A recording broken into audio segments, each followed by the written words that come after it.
Հայաստանում կոռուպցիա կա։ Ես նույնիսկ ասեի անբարոյական, նրանք վախենում են, որ խնդիր ունենան։ Վերադարձրել եմ, պարգևատրում եմ։ Ովեշ մենք փալան։ Միայն մի դեպքում, եթե նրանք սպառնացել են, ասում են խաղաղություն են բերել, պարգևատրվել են։ Աննորմալ երևույթներ է, մեղմ ասած։ Արդյոք $1 միլիոն գնացել է պարգևաճակ, դա թիթիզություն պետք չի անել։ Խոշիացվի եւ վերջ։ Այսինքն վատ կառավարում։ Պարոն Հոկտանյան, Հայաստանում կոռուպցիա կա։ Աշխարհի ոչ մի երկիր չկա, որտեղ չկա։ Կարճ եւ երևի կոնկրետ պատասխանը։ Օրերս հայտնի դարձավ, որ կառավարությունը ավելի քան 200 ընկերությունների մաքսային արտոնություններ է շնորհել։ Եվ այդ ընկերությունները Infocom-ի հետաքննությունների Infocom-ի եւ այդ ընկերությունների տնօրենները նրանց հետ փոխկապակցված անձիկ փաստորեն ՔՊ-ին եւ Իմ Քայլը հիմնադրամին մոտ 110 միլիոն դրամի նվիրատվություն են արել։ Դուք այստեղ կոռուպցիա տեսնում եք, կոռուպցիոն ռիսկ տեսնում եք։ Անպայման տեսնում եմ, որտեվ նույնիսկ եթե, որտեվ գիտեք, ես մի քիչ ավելի Infocom-ից հարցազրույցեր վերցրել, հետո ես մի քիչ ավելի հետաքրքրվեցի այդ թեմայով, ասեմ ձեզ, տեսեք, ընդհանրապես շատ խիստ պայմաններ կան, թե ում են տրամադրում հարկային արտոնություններ եւ մաքսային հարկային արտոնություններ եւ Առաջի այսքից թվում է, թե նրանք համապատասխանում են այդ պայմաններին։ Հիմա հարցը առաջում, արդյոք նրանք համապատասխանում են, թե ոչ։ Բայց նույնիսկ եթե համապատասխանում են, դժվար թե որևէ մեկը նրանց ստիպեր վճարել։ Ես վերջերս էլ մի հարցազրույցում այս նույն թեմայով ես ասացի, մի քանի ուրեմն հնարավոր տարբերակներ կան, կամ այդ ընկերությունների տնօրենները գաղափարապես ՔՊ-ական են, այդ դեպքում երկու հարց է առաջանում, իսկ եթե չստանային այդ արտոնությունները կտային, թե ոչ, դա պետք է նույնպես ստուգվի։ Հայաստանի իրականությունը հաշվի առնելով ու հայաստանցի գործարարների վարքագիծը հաշվի առնելով քիչ հավանական է, որ դա այդպես լինի, բայց առաջնորդվենք անմեղության կանխավարկածով եւ ասենք, որ այդպիսի բան էլ կարող է լինել։ Երկրորդ ուրեմն պատճառը կարող է լինել, որ դու ինձ ես քեզ այդ հայտնի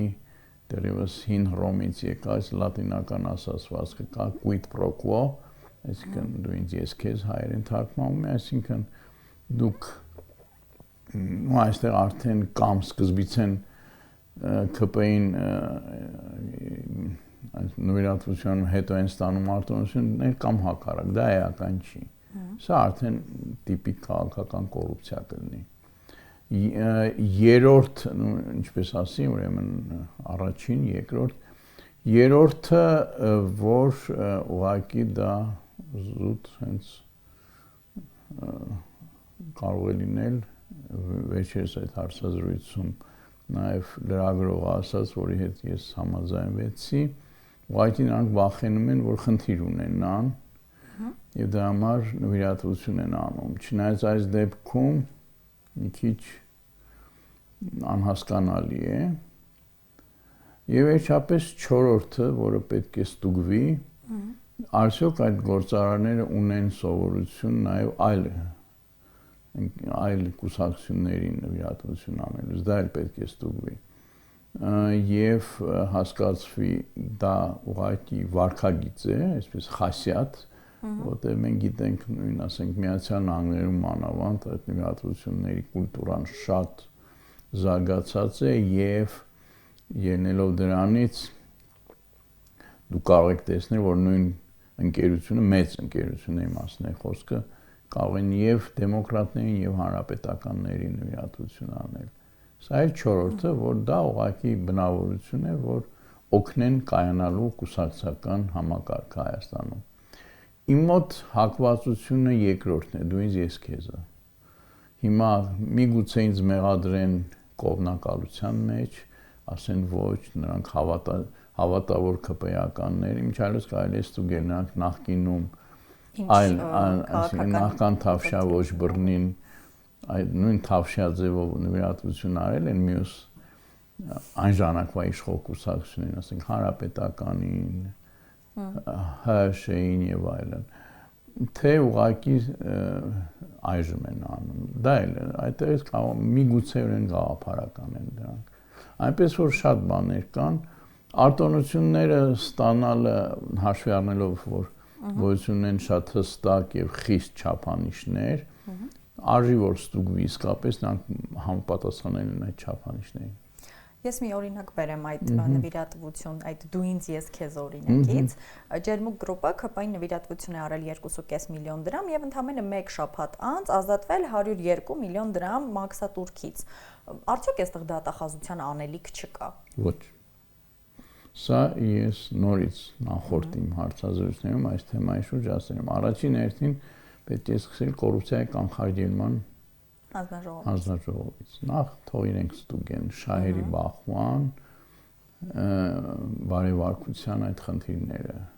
դա մեկ։ Երկրորդ, ինչպես ես հենց նոր ասացի, կան տարբեր պատճառներ ու չի կարելի միանգամից, այսպես ասած, քրեականացնել մի բան, որը քրեական սա ավելի, այսպես ասած, էթիկայի հարց է, դուք չեք կարող ապացուցել, որ միայն մի դեպքում, եթե նրանց սպառնացել են, որ եթե նվիրատվություն չանեք, դուք ոչ միայն արտոնություն չեք ստանա, այլև կփակենք ձեր բիզնեսը եւ այլն։ Իմիջիայլոց, որ դուք այդ ընկերությանը հիշեցրիք ինձ, կարծեմ նրանք բավականին ակտիվ հանրապետական էին նախքան Թավշյա ոչ բռնին, այնպես որ դա երևի վարքագիծ է արդեն, մենք գործ ունենք այն ասած 4-րդ տարբերակի հետ։ Ավելի շուտ մի քիչ չէ, որ նախկինում եղել են, հիմա են նվիրատվություն անում, սովորություն են, ով որ այն հայկական հայտնի խոսք, ով է մենք փալան։ Այնպես որ դա էլ կարող է լինել։ Մենք հաճախ ենք լսում գործող իշխանություններից, որ իրենք վերադարձրել են այսպես ասած թալանը պետբյուջե։ Այնուհետև լսում ենք խոշոր չափի պարգևավճարների մասին եւ որպես մեկնաբանություն վերադարձրել եմ, պարգևատրում եմ։ Այս շղթան տրամաբանական է ձեզ։ Բավականին անտրամաբանական, այսինքն եթե առաջ այդ ուրեմն գումարները պետական պաշտոնյաները նորից նախքան Թավշյա ոչ բռնին գործարը չէր վճարում բյուջե եւ ծրարներով հետո նրանցից գումար էին վերցնում եւ տալիս էին, ես դրան շատ լավ ծանոթ եմ, ճիշտ է, ես երբեք պետական ծառայությունում չեմ եղել, բայց ունեցել եմ ծանոթներ, որոնք ասել են, որ դա գոյություն ունեցող պրակտիկա էր։ Հիմա ուղղակի դա լեգալիզացվում է, մնում է հասկանալ, արդյոք նույն չափերի է եղել, թե ոչ։ Ինձ համար միայն քանակն է կարևոր, բայց էությամբ ես տարբերություն շատ քիչ եմ տեսնում։ Այսինքն ստացվում է, որ այն ժամանակ, որտեվ եթե այդ գործարարը, ասենք, վճարել է տարեկան, ասենք, $1 միլիոն հարկ, իսկ այն ժամանակ այդ $1 միլիոն չէր վճարում, հետո արդյոք $1 միլիոն գնացել է պարգևավճար, թե ոչ, եթե այդքանն էլ պարգևավճար, իսկ եթե ավելի շատ է պարգևավճար գնացել տարեկան կտրվածքով, այդ դեպքում մենք նույնիսկ ավելի վատ պատկեր ունենք։ Այսինքն 3 միլիարդի միայն 3 միլիարդ, բայց դա միայն մեկ առաջին անցյալ տարվա առաջին կիսամյակի համար, ոչ բոլոր պետական մարմինների, այնպես որ մենք չգիտենք իրական չափերը։ Այդ պատմությունը սկսվեց, ես հիշում եմ, երբ որ արդեն նորից ինձնից հարցազրույց վերցրին այդ հաշվով եւ այն ժամանակ սկսվեց ազատություն առաջին անգամ դիմեց ինձ, ես տեսա, որ սկսվեց, որ ազգային ժողովին էին տվել պարգևավճար։ Հետո ես տեսա, որ Ալեն Սիմոնյանը, իսկ ազգային ժողովի նախագահի կարգադրությամբ է լինում, բացի այդ, ուրեմն պարգևավճարից եւս 3 անգամ դեկտեմբերի վերջին պարգևավճար ստացան, մի դեպքում, այդ դեպքում պատգամավորներ, իսկ դրանից բացի նաեւ ազգային ժողովի աշխատակազմը, չի բացառվում, որ հնարավոր է, որ պարգևավճար ստացած լինեն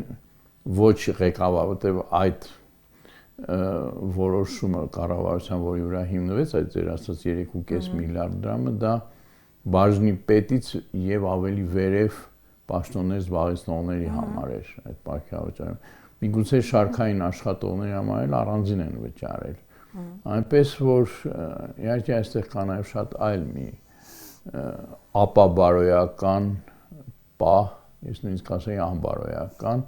այն իմաստով, որ պարգևավճարի գաղափարը, կոնցեպցիան է այլասերվում։ Լավ աշխատելու համար են պարգևավճար տալիս, իսկ մենք կամ եթե դա կա, թող թափանցիկ ասեն, այսինչի կատարողական է եղել է շատ ավելի լավ, քան թե այդ նրա այդ աշխատանքի նկարագրությունը կա, չէ, որտեղ պարտականությունները նա շատ ավելի լավ է արել իր այդ նկարագրության մեջ նշված պարտականությունները, դրա համար ենք տվել, ընդ որում բացատրեն ինչի համար է լավ արել, ինչ գործողությունների արել, որը հիմք է տվել նրան քաջալերելու, խրախուսելու։ Եթե դա չի ասվում, այդ դեպքում հարց է առաջանում ինչի համար, որտեղ շատ անկոռեկտ կլինի մեղմ ասած, եթե այդ պարգևաճարները տալիս են միայն նրա համար, որ աշխատավարձերը բարձր չեն։ Օրինակ բարձրացրեք աշխատավարձը այդ դեպքում։ Դա թիթիզություն պետք չի անել, բարձրացրեք եւ դրանով վերջացրեք։ Եթե ոչ, իհարկե այստեղ կարող են, բայց դա չկոչեն պարգևավճար, կարող է լինել այնպես, որ միշտ չի, որ այդքան նորմալ հարկահավաքություն լինի, կարող է մի ուրիշ տարի ավելի վատ հավաքեն, ավելի քիչ տան պարգևավճար, երևի դրան, բայց դա մի անվանեք պարգևավճար, անվանեք, հիմա կարծես թե խելքի են եկել, հավելավճար են ասում, կամ չէ, ավելի շատ հավելավճար են ասում, մի խոսքով ինչ որ ձևի նորմալ բացատրեք ինչի համար, բայց նույնիսկ եմ ասում, մի անվանեք դա պարգևավճար։ Օրինակ վարչապետի խոսնակը հենց ինձ հետ զրույցում այդ պարգևատրումները բացատրել էր խաղաղություն բերելով։ Ասում էր խաղաղություն են բերել, պարգևատրվել են։ Ուրեմն ընդհանրապես դա շատ հետաքրքիր բան է ստացվում, խաղաղություն բերելը շատ աբստրակտ է նախ։ Երկրորդ իսկ կարող է ես չգիտեմ, գուցե խաղաղության այդ պայմանագիրը արդեն ստորագրվել է, մենք տեղյակ չենք, որտեղ ինձ համար խաղաղությունը կլինի մի քանի նախապայման կա, առաջինը այդ ինչ որ պետք է ստորագրվել, դա ստորագրվի, երկրորդ նախապայմանը խաղաղության խաչմերուկի գաղափարը սկսի կյանքի կոչվել, իսկ դա միայն այդ տրիպի կառուցումը չի նաև Երազ Սադարակ, Իջևան, Ղազախ եւ Ախուրիկ կարս այդ երկաթգծերի կառուցումը եւ օգտագործումը, երրորդ արևմտյան Ադրբեջանի խոսույթի բացառումը, այսինքն կան բաներ, որոնք եթե չկան այժմ, եթե ես չեմ տեսնում, ես վստահ ես ավելի շուտ դիտարկում եմ որպես պաուզա, որը չգիտենք հետո ինչով կվերջանա։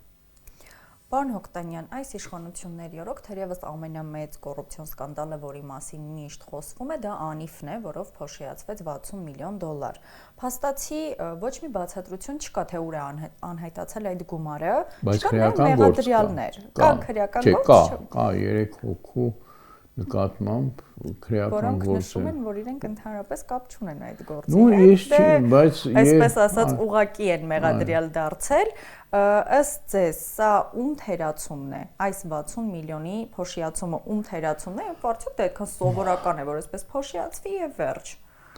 Ну, փոշիացվի եւ վերջը իհարկե սովորական չի, դա պետք է պատասխան տան փոշիացնողները։ Այստեղ սովորաբար ես դրա հետ կապված նույնպես ասել եմ երկու ուրեմն բացատրություն կա, մեկը հենց կոռուպցիոն, եւ կա երրորդը այդ երկուսի սինթեզը կամ սիմբիոզը, կոռուպցիոնը, այսինքն ուղղակի կերել են փողը, եւ երկրորդ բացատրությունը անգլերեն mismanagement, այսինքն վատ կառավարում, այսինքն մարդիկ ուղղակի չեն իմացել ինչպես կառավարել այդ գումարները։ Մարդիկ չեն կարողացել, այսպես ասած, չեն ունեցել բավարար մակարդակի բիզնես կուլտուրա, որպեսզի այդպիսի խոստումները կյանքի կոչեին։ Ну կարող է լինել, նո այդ երկուսի, ոնցպես ասի, երրորդ պատճառ, այդ երկուսի սինթեզը դա հաճախ լինում է, երբ որ մարդը տեսնում է, որ ինքը ի վիճակի չի անել, ասում է գոնե կոռուպցիայով ինչ որ բան ինձ հասնի։ Եվ վերջապես կարող է լինել, ես նոր մտածի, կարող է լինել նաև երրորդ, դա իհարկե ինչ որտեղ երկրորդի նման մի այդ վատ կառավարում, այսինքն սխալ հաշվարկ է արվել բիզնես միջավայրի։ Իսկ ով ասաց, որ այն ինչ որ դուք ուզում եք անել, իսկապես կան դրա նախապայմանները, կա արդյոք այդ միջավայրը, որը ձեզ կարող է հնարավորություն տալ զբաղվել իրականացնել այդ բիզնես ծրագրերը, կա թե ոչ, եթե չկա, դա նշանակում է, որ իհարկե նորից վատ կառավարում, ես ուղղակի չեմ տարբերակում, մի դեպքում կա պայմաններ, բայց ուղղակի անգրագետ լինելով չեն կարողանում այդ պայմաններից օգտվել, երկրորդ ուղղակի սխալ են գնահատում պայմանները, նախապայմանները։ Նո ամենահայտնի դեպքը այդ Fly Arnan է, չէ՞։ Իսկ ով ասաց, որ որտեվ ես անավանդ հետքներ բավականին դրա մասին գրել, իսկ ով ասաց, որ որտեվ ես կարդալով այդ վերլուծությունները, հոդվածները, իմ մոտ օրինակ եզրակացությունն այն էր, որ դա ի սկզբանե ձախողված գաղափար էր, որտեվ ես որքան հիշում եմ, այդ Արաբ Էմիրատների այդ կողմը այնպիսի պայմաններ էր առաջադրել, որը ուղղակի Հայաստանի համար շատ վտանգավոր կլինեին, եթե այդ պայմանները կյանքի կոչվեին։ Եթե այդպիսի բան կար, ինչ կարի կար առաջ գնալ, ուղղակի վեճացնեք, փակեք այդ ծրագիրը եւ վերջ։ Չգիտեմ, մի խոսքով կան։ Իսկ գուցե հենց հատուկ էր այդ ծրագիրը պետք, հենց այդ 60 միլիոնը փոշիացնելու համար գուցե հենց պետք էր այդ հիմնադրամը։ Եկեք ես բավական երկար ժամանակ եմ այս հակակոռուպցիայի ոլորտում ու կյանքը ինձ սովորացրել է միշտ առաջնորդվել անմեղության կանխավարկածով։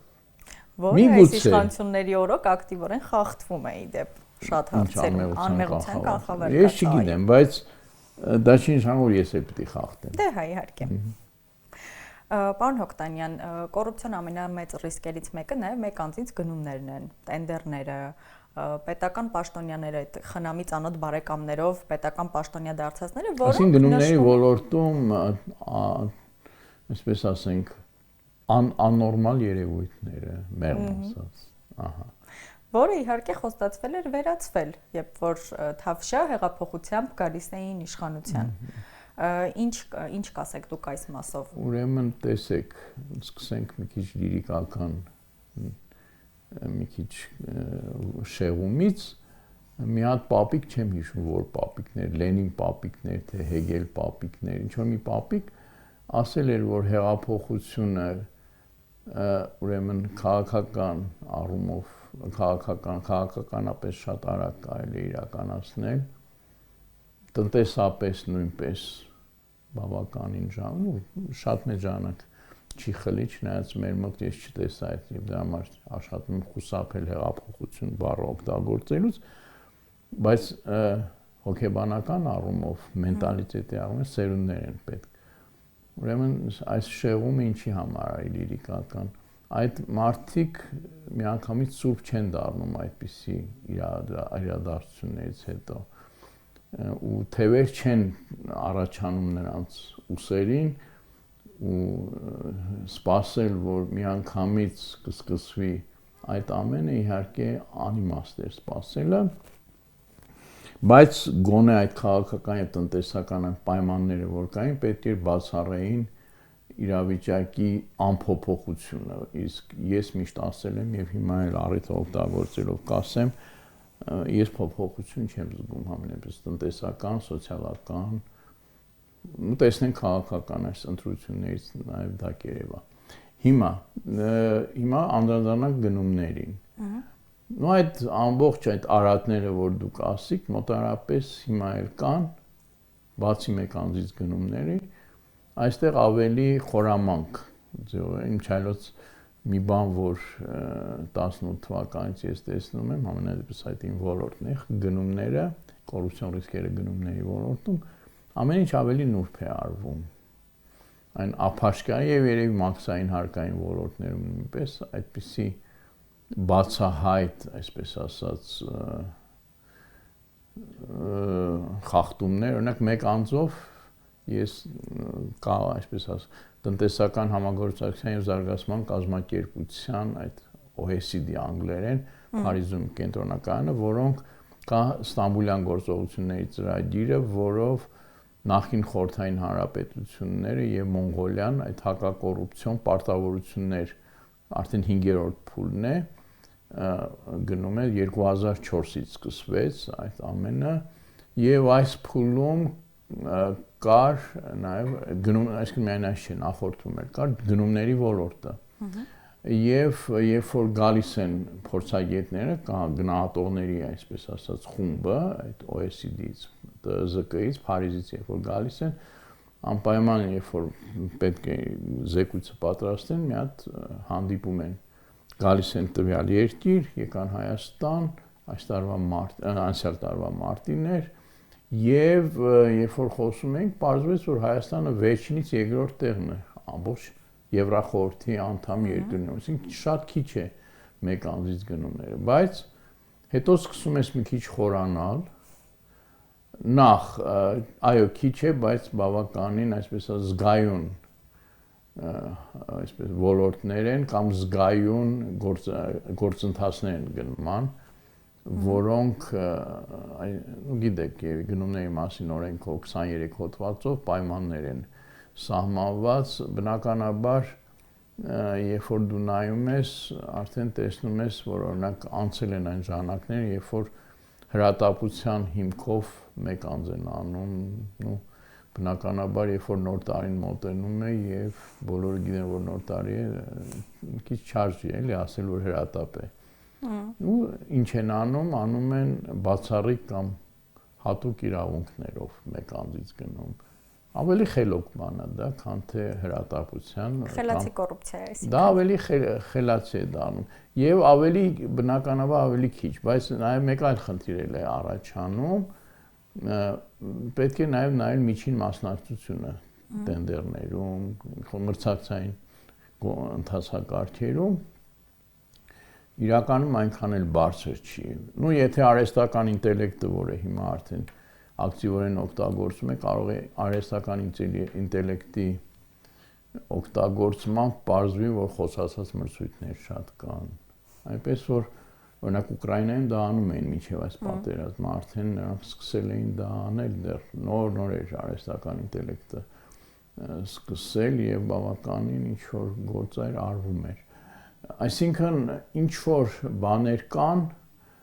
որոնք ավելի քողարկված են,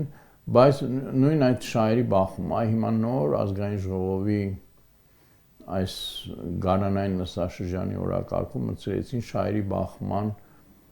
հետ կապը, որտեղ այնտեղ ուղղակի կարելի ասել բավականին թույլ կարգավորումներ էին գնումների մասին օրենքում։ Հիմա համապատասխանեցնում են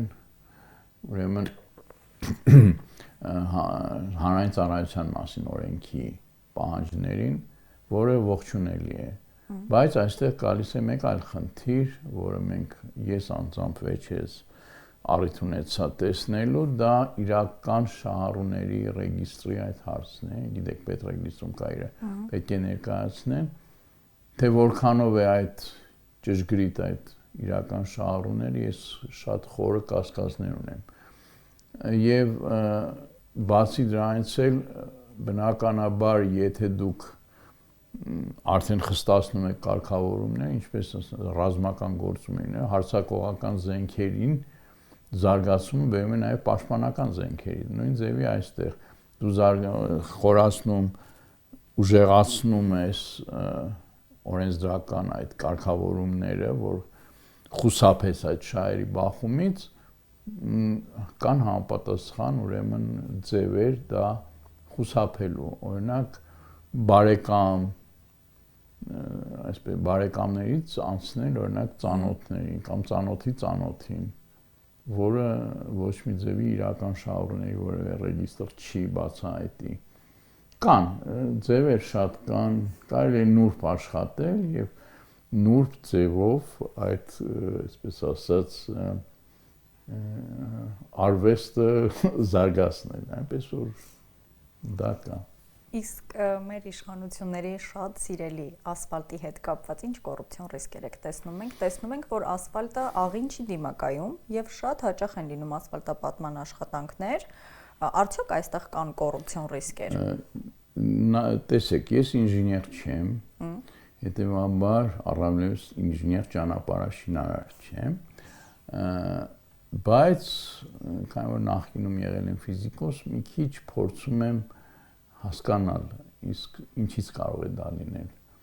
Դա կարող է լինել օրինակ, բայց նույնպես եմ ասում, այստեղ երևի ճիշտ կներ ինժեներ նստեր իմ տեղը եւ այդ ամենը բացատրեր ինձ ճանապարհաշինարար ինժեները։ Երևի բավարար հաստությամբ չի ասֆալտը։ Ասենք, արդեն սա գնումների ոլորտն է, երբ որ գնման առարկայի բնութագիր ես ներկայացնում, ասենք, այն ընկերությունը, որը պետք է կամ տենդեր է շահում կամ մեկ անձից գնումով վերցնում է այդ աշխատանքը իր վրա, նա պետք է ներկայացնի ծավալաթերթ։ Ու ծավալաթերթում պետք է լինի նաև ասֆալտի հաստությունը։ Դա ես կարող եմ ասել որպես գնումների այս ոլորտի քաղաքացիական փորձագետ։ Հիմա պետք է ստուգել, իսկապես այդքան է, իսկապես օրինակ 5 սանտիմետր է, թե 2.5 սանտիմետր, կարող է դրանից է։ Իսկապես այն որակին է արվել ասֆալտը, թեկուզ 5 սանտիմետր, բայց բավարար քանակությամբ այդ բիթում բան չի օգտագործվել։ Տեղը ինչ-որ ուրիշ բաներ են դրել, որ անցկացնեն էժան ստացվի ու դրա վրա լրացուցիչ շահույթ ունենան։ Այդ ամենը բնականաբար պետք է լինի շատ հստակ ֆիքսվի։ Կա երկու ճանապարհ դա ֆիքսելու, լուրջ ճանապարհը, երբ որ պատվիրատուն, եթե նորից առաջնորդվենք անմեղության կանխավարկածով, եթե պատվիրատուն լուրջ պատվիրատու է եւ կոռուպցիոն գործարքի մեջ չի մտած ընկերության հետ, շատ խիստ ստուգում է այդ ամենը։ Բայց եթե նա, այսպես ասած, փայ ունի այդ ամեն խախտումներից, բնականաբար նա չի ստուգի նորմալ։ Ու կա երկրորդը, որ հիմա բավականին տարածված է, դա առաջ է տանում Իրազեկ քաղաքացիների միությունը, Դանիել Յովհաննիսյանն է ծրագրի ղեկավար, հանրային վերահսկողությունը։ Դա նույնպես որոշակի կարող է տալ արդյունքներ, փորձել հանրային վերահսկողությամբ ինչ-որ բաներ բացահայտել, շատ բան հնարավոր չի բացահայտել, բայց հնարավոր է այդ ձևով ինչ-որ բան բացահայտել, Արթուր Չախոյանն է սիրում այդպիսի բացահայտումներ անել, գիտեմ, դա շատ կարևոր գործ է եւ դա պետք է անել, բայց նույնպես եմ ասում, իմ մոտեցումն է, որ պետք է լինի շատ ավելի պրոֆեսիոնալ, այսինքն հենց պատվիրատուն։ Ու եթե դու տեսնում ես, որ ասֆալտը անորակ է արվել, եթե դա ոչ թե չափազանց անոմալ բնություն է, ես գիտեմ, որ այսպիսի ձմեռ հեղափոխությունից առաջ է եղել։ Երևի պատրաստ չէին, մտածում են գլոբալ տաքացում է եւ երբեք չի լինի ու հեղափոխությունից հետո ձմեռներին պատրաստ չեն։ Չէ, այսպիսի ձմեռը ես վերջերս կարդացի 17-18 թվականի ձմեռներ այսպիսի խիստ եղել։ Դրանից հետո շատ խիստ ձմեռ չի եղել, երևի արխային են ընկել։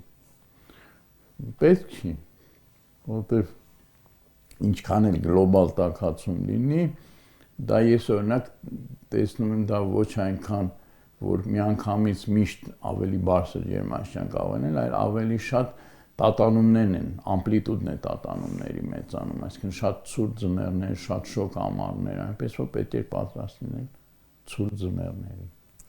Պարոն Հոկտանյան, կոռուպցիա ասելով Հայաստանի Հանրապետության քաղաքացիները մեծամասամբ պատկերացնում են միայն գումարային ռիսկեր, այն ամենը, ինչ կապված է փողի հետ։ Կաշառք։ Միայն փողի հետ։ Մեր հետազոտությունները միշտ ցույց են տվել, որ հիմնական հասկանում են կաշառք է, բայց դա կաշառք չի միայն։ ու դժբախտաբար ոչ ամենավտանգավորը,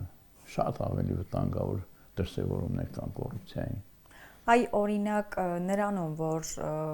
երկրի գործող վարչապետը հանրային հեռուստաընկերության եթերում ասում է, որ թույլ չի տալու կաթողիկոսի երկրից դուրս գա եւ հաջորդ օրը նրա դեմ հարուցվում է քրեական գործ, դրա մեջ կոռուպցիոն տար չեք տեսնում։ Սա լրիվ այլ ոլորտ է։ Կանչեք այլ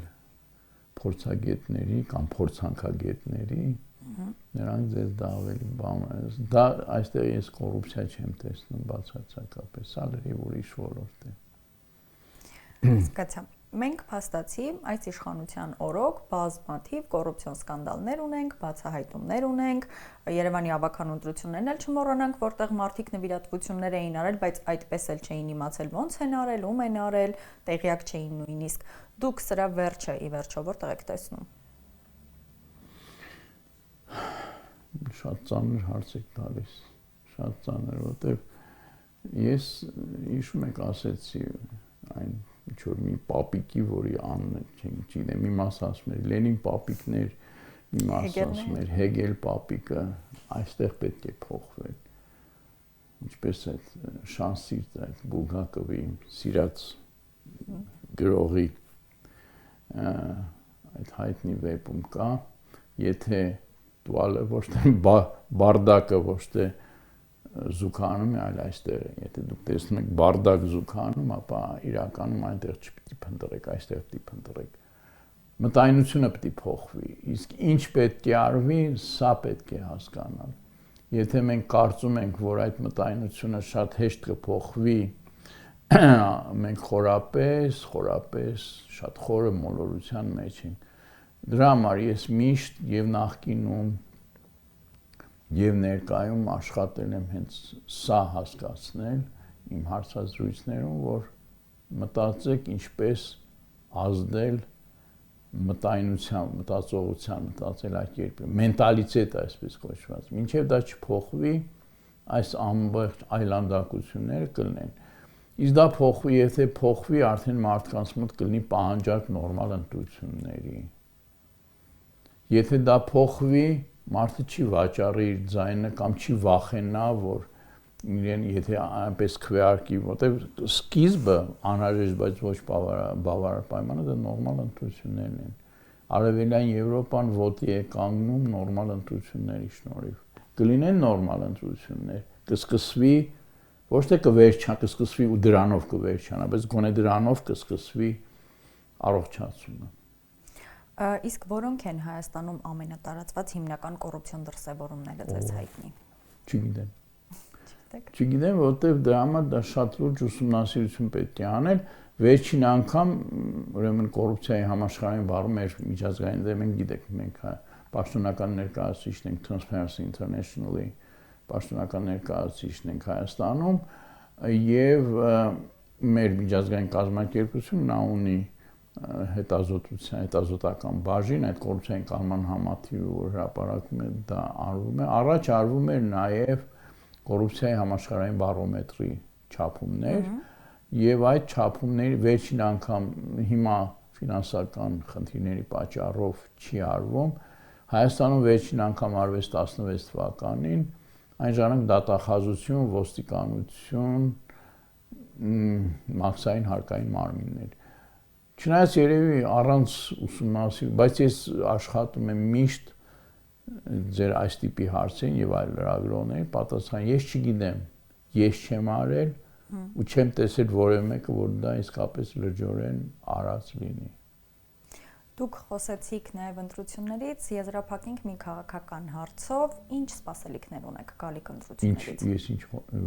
Որ ընտրությունները եթե նորմալ լինեն, ամեն ինչ կփոխվի։ Օրինակ ինչ սպասելիքներ ունեք Հայաստանի գալիք ընտրություններից։ Գիտեք, այս հարցերից ես գիտեք ինչ եմ խուսափում, ոչ թե որտեղ վախենում եմ, այլ ես ուրիշ բան եմ, այլ վախենում եմ։ Ես վախենում եմ, որ փորձագետի իմ ռեպուտացիան այսպես ասած զրոյացնել ու սկսել ինչ որ մտքեր հայտնել, որ ես հիշում եք ասի փորձանքագետ չդառնամ։ Սա այնպիսի բան է, որ այնքան հասկանում եք, մի քիչ մաթեմատիկորեն եթե ասենք, դա ֆունկցիայի անգամ փոփոխականներից, որ այդ ամենը հաշվի առնելու համար շատ ավելի լուրջ վերլուծություններ են պետք, քան թե ուղղակի այսպես ես ձեզ ասեմ, այո, գիտեք, երևի խախտումներ շատ կլինեն, դա ունեմ որոշակի ինչ որ պատկերացումներ, բայց աշխատում եմ դա ինձ պահել, որպեսզի հրապարակային այդպիսի արտահայտություններ անելուց ես հիմնվում եմ կոնկրետ փաստերի վրա, կոնկրետ թվերի, փաստերի վրա։ Ես որպես շարքային քաղաքացի իհարկե ունեմ որոշակի, այսպես ասած, տրամաբանական եզրահանգումներ, բայց դրանք չեն հիմնված լուրջ այսինքն փաստերի, ոչ թե լուրջ փաստեր են, բայց չունեմ այն ամբողջականությունը փաստերի, որպեսզի կարողանամ իսկապես ինչ-որ կանխատեսում անել։ Կան որոշ փաստեր, որոնք ուղղակի ինձ անհայտ են, կան նաև տարբեր սպեկուլյացիաներ, որոնք ես չեմ ուզում օգտագործել, այնպես որ Շնորհակալ եմ, պարոն Օգտանյան։ Խնդրեմ։